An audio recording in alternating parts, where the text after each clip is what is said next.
ꯃꯃꯥꯡꯗ part 1ꯗ bootable pen drive ꯁꯦꯝꯈ꯭ꯔꯦꯀꯣ ꯑꯗꯣ ꯍꯟꯗꯛꯅ pen drive ꯇꯣ ꯁꯤꯗ ꯍꯥꯞꯆꯤꯜꯂꯁꯦ bootable pen drive ꯁꯦꯝꯈꯤꯕꯗꯣ power on ꯇꯧꯔꯁꯦ power on ꯍꯦꯛ ꯇꯧꯕꯒ मागी कीबोर्ड सिदा F12 से नम्मजेबको अदो सी नम्मिसे बूट मेनू थोलक्नबनेबा अदो अटोप अटोप ब्रांड की ओइनदी अदुम डेल गुम्बा अदुम ओइगना तोंगान तोंगान बा की अदुम लैयुनेबा अदो सी एसर की ओइनदी F12 नेबा कईगुम्बा खंगद्रगसु गूगल दा थीरकांदा माई बूट मेनू दो खंगबा यामने ब्रांड की ओइना अदो हौजिक सी नम्मे अदो माई आई पेन ड्राइव ता थोकलेको पेन ड्राइव से सेलेक्ट तौबिरनी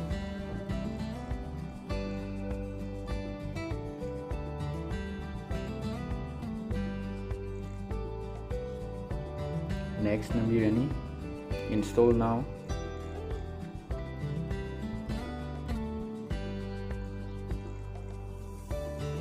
कोई कईगुम्बा प्रोडक्ट की लैबो ओरगदी लैबा पैसा चंगनेबको अदो लैबो ओरगदी याएबा अदो कोई लैतेबा लैतबनिना अदुम I don't have a product की हायरनी अदो हिदैसिदा OS मखन मैम लैको अदे OS से कोई अपाम अपाम हापे याय अदो आई गेन प्रिफर तबुदा विंडो 10 प्रो इन प्रिफर तवे नोय नोय अपाम हापे याय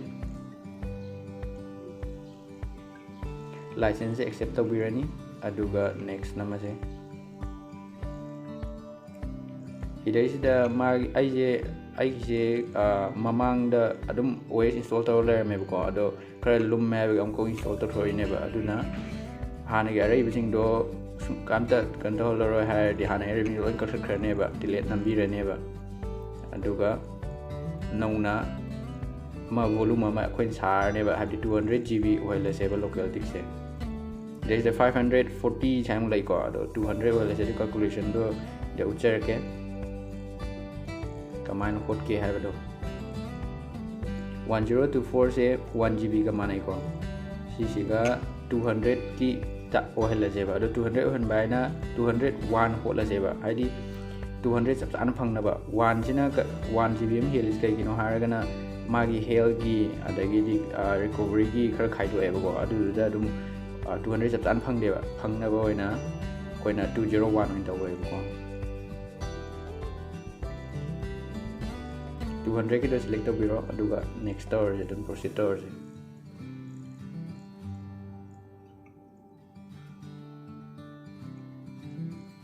ngai minarse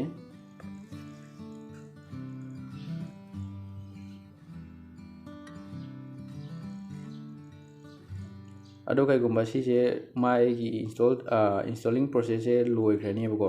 सि लोर मतुंगदा रिस्टार्ट की मतोमदा रिस्टार्ट तौरकनेबा रिस्टार्ट तौरपगी टाइमिंग अमा सेकेंड पिरकनी मोइना अदु सेकेंड पिरिङैदुदा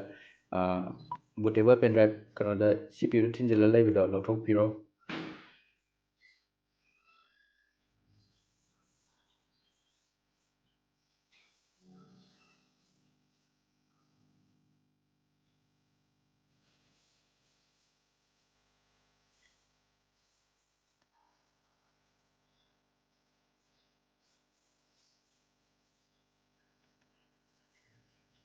रिस्टार्ट तौरेको सि टाइमिंग सिदा मागी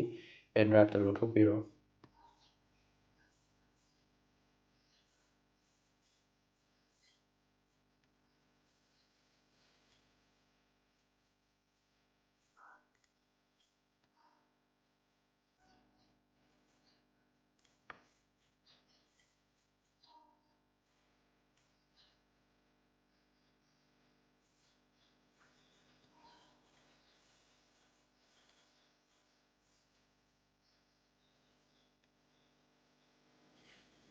इंटरनेट कनेक्शन लेरबुदी दुम इंटरनेट हापेको अदो इंटरनेट कनेक्शन यावद्रमक्सु याय इंदा विंडोज 10 ददी अदुना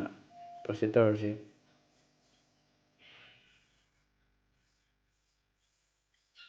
नोइना PC दुदा थोनिंगबा मिंगदो थनबिरो हिदैसिदा नेम जिदा फिल तौबिरो पासवर्ड तो हापनिंग बोरगदि हिदैसिदा पासवर्ड तो सेमौरो नत्रगदि अदुम पासवर्ड हापो हारगदि अदुम मखादा अदुम प्रोसीड तौरो अदुरदि पासवर्ड अदुम यावरोइबको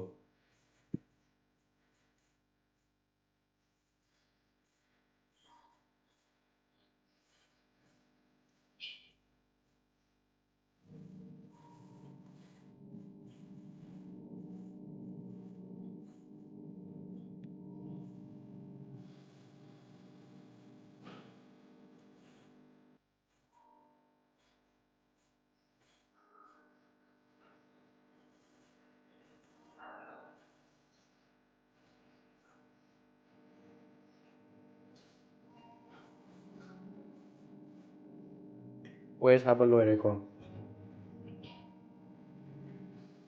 ꯁꯤꯗ OS ꯍꯥꯞꯆꯕ ꯂꯣꯏꯖꯔꯦ ꯃꯊꯪꯒꯤ ꯚꯤꯗꯤꯑꯣꯁꯦ ꯀꯩ ꯃꯇꯥꯡꯗ ꯁꯦꯝꯁꯤꯒꯦ ꯍꯥꯏꯐꯦꯠ ꯀꯃꯦꯟꯗ ꯃꯌꯥꯝꯅ ꯈꯪꯕꯤꯅꯤꯡꯕ ꯂꯩꯔꯒꯗꯤ ꯍꯥꯏꯐꯦꯠ ꯍꯥꯏꯕꯤꯔꯛꯑꯣ ꯑꯩꯁꯨ ꯉꯝꯃꯗꯤ ꯍꯣꯠꯅꯖꯔꯛꯀꯦ